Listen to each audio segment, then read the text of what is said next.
चलें बिस्मिल्लाहिर्रहमानिर्रहीम। चलें रहने दो बुक को।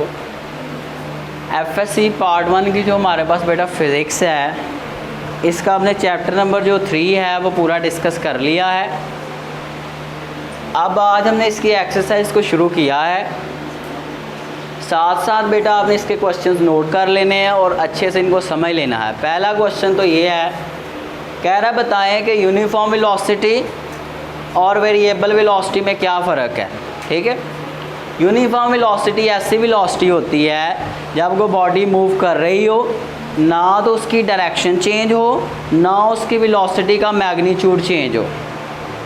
तो अगर वेलोसिटी आपकी डायरेक्शन भी चेंज ना हो वेलोसिटी की और मैग्नीट्यूड भी चेंज ना हो, इन दैट केस जो आपकी वेलोसिटी होती है बेटा उसको क्या कहते हैं, यूनिफॉर्म वेलोसिटी कहते हैं। ठीक है, मिसाल के तौर पे देखो, अगर मैं जा रहा हूँ इधर को, एक ही सिम्बल में मैं जा रहा हूँ, डायरेक्शन में चेंज नहीं कर रहा और मेरी वेलोसिटी भी वही रहती है जिससे मैं मूव कर रहा हूँ।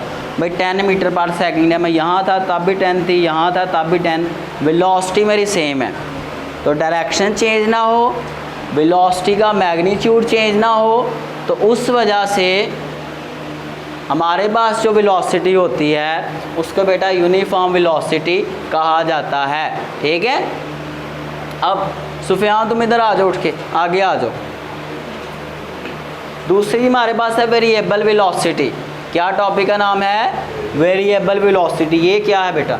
बेटा वैसे भी यूनिफॉर्म का मतलब होता है, इधर बैठ जाओ। हाँ, यूनिफॉर्म का मतलब होता है एक जैसा। जिस तरह आप स्कूल में यूनिफॉर्म पहनते हैं तो सारों ने एक जैसा पहना होता है, यानी कि जिसमें चीज़ें एक जैसी रहें। और वेरिएबल क्या होता है? वेरिएबल का मतलब होता है जो तब्दील हो। क्या हो? चेंज हो। देखें भाई, जब वेलोसिटी का मैग्नीट्यूड चेंज हो और डायरेक्शन चेंज हो, देखें भाई यहाँ तो डायरेक्शन चेंज हो, यहाँ फिर आपके पास मैग्नीट्यूड चेंज हो, दोनों में कोई एक चीज़ चेंज हो, या ऐसे भी हो सकता है कुछ केसेस में कि दोनों भी चेंज हो सकती हैं। तो बेटा उस केस में जो आपके पास वेलोसिटी आती है उसको क्या कहते हैं? Variable velocity. मिसाल के तौर पे पहले मैं यहाँ पे था, मेरी 5 थी, फिर मैं तेज़ हो गया हूँ, 10 हो गई है, फिर 15 हो गई है। वेलोसिटी मेरी वेरी कर रही है, तो वेरी करने वाली वेलोसिटी को वेरिएबल वेलोसिटी कहते हैं। ठीक है, या ऐसे भी हो सकता है मैं 10 की वेलोसिटी से जाता रहूँ लेकिन अपनी डायरेक्शन चेंज करता रहूँ। वेलोसिटी का मैग्नीट्यूड वही है 10, लेकिन डायरेक्शन चेंज कर रहा हूँ। तो अगर डायरेक्शन चेंज हो, मैग्नीट्यूड सेम रहे, तो उस केस में भी आप कहते हैं बेटा क्या आपकी वेलोसिटी क्या है? वेरिएबल वेलोसिटी है। इस क्वेश्चन में उसने सेकंड पार्ट ये पूछा है कि एक्सेलरेशन को डिफाइन करें। ये तो आपने पहले पढ़ा हुआ है कि बेटा वेलोसिटी में जो चेंज आता है विद रिस्पेक्ट टू टाइम उसको क्या कहते हैं? आप एक्सेलरेशन कहते हैं। ठीक है, अब वेलोसिटी का यूनिट हमारे पास क्या होता है? मीटर पर सेकंड। एक्सेलरेशन का क्या होता है? मीटर पर सेकंड स्क्वायर। अब नेक्स्ट हमारे पास बेटा क्या है? ये क्वेश्चन नंबर 2 में उसने ये पूछा है कि अगर किसी बॉडी को आप ऊपर फेंकें, ऊपर से वो नीचे आए, यानी कि मोशन करे, ऊपर नीचे अपवर्ड डाउनवर्ड मोशन करे, तो उस केस में उसकी जो ग्रेविटेशनल एक्सेलरेशन होती है उसके जो साइन है उसके बारे में बताएं। बेटा ग्रेविटेशनल एक्सेलरेशन क्या होती है? देखें, जब आप ऊपर को फेंकते हैं तो ग्रेविटेशनल एक्सेलरेशन पैदा होती है ना, इसमें नीचे को आता है तब भी ग्रेविटेशनल एक्सेलरेशन पैदा होती है, ऊपर को जाता है तब भी होती है। ठीक है, अब कह रहा है जब बॉडी ऊपर को मूव कर रही है तब जी के साइन के बारे में बताएं, वो पॉजिटिव है या नेगेटिव है। जब नीचे को आ रही है तब जी के साइन के बारे में बताएं, वो पॉजिटिव है कि नेगेटिव है। ये 9th में आपने एक टॉपिक शायद पढ़ा था जब आप छोटे थे। देखें भाई, जब वेलोसिटी आपकी इंक्रीज हो, वेलोसिटी क्या हो? इंक्रीज। बेटा इधर ध्यान करें, वेलोसिटी जब इंक्रीज होती है उस केस में बेटा क्या होता है? आपकी एक्सेलरेशन यहाँ पे जब बेटा देखें आप चीज़ को ऊपर फेंकेंगे तो उसमें जी पैदा होगी एक्सेलरेशन, तब जी और बेटा आपकी जो वी होती है वो सेम डायरेक्शन में होते हैं। क्या होते हैं? सेम डायरेक्शन में। और जब वी इंक्रीज़ हो बेटा, याद रखना आपने, जब भी वेलोसिटी इंक्रीज़ होती है कहीं पे तब एक्सेलरेशन पॉजिटिव होती है। कौन सी होती है? जब भी किसी बॉडी की एक्सेलरेशन बेटा वेलोसिटी बढ़ रही होती है तो उसमें कौन सा एक्सेलरेशन पैदा होता है? Positive acceleration. और जब वेलोसिटी कम हो रही हो, क्या हो रही हो? वेलोसिटी कम हो रही हो, तब इस तरह से होता है। यहाँ पे देखो, इस केस में आपके दोनों सेम डायरेक्शन में थे, ग्रेविटेशनल एक्सेलरेशन भी नीचे को और वेलोसिटी भी नीचे को। ये मैं आपके सामने केस बनाता हूँ, ये आपने नोट कर लिया भाई। मैं आपको यहाँ बना के थोड़ा सा बताता हूँ बेटा।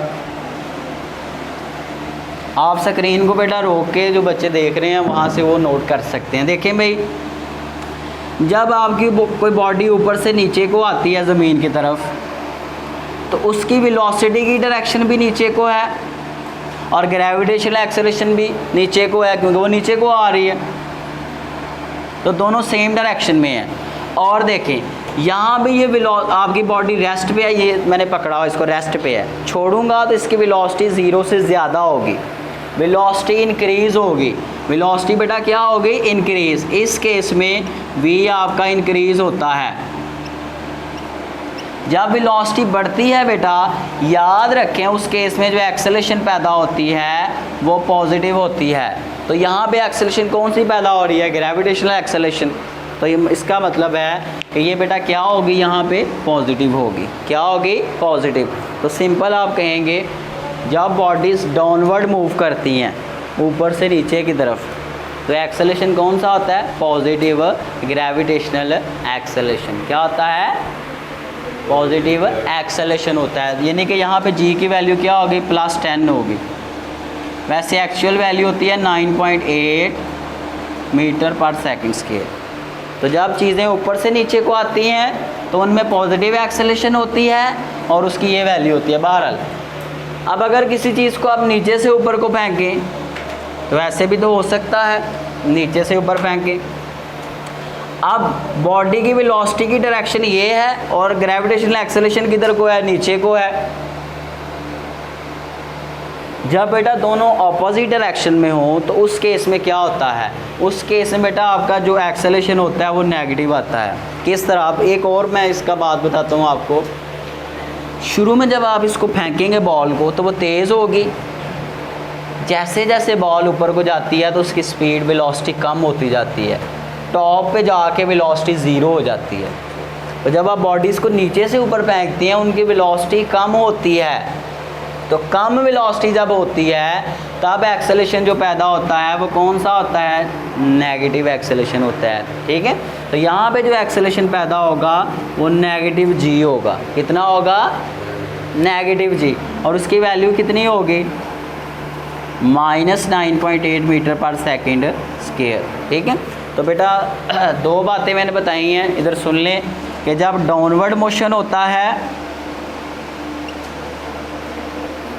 उस केस में g पॉजिटिव होता है।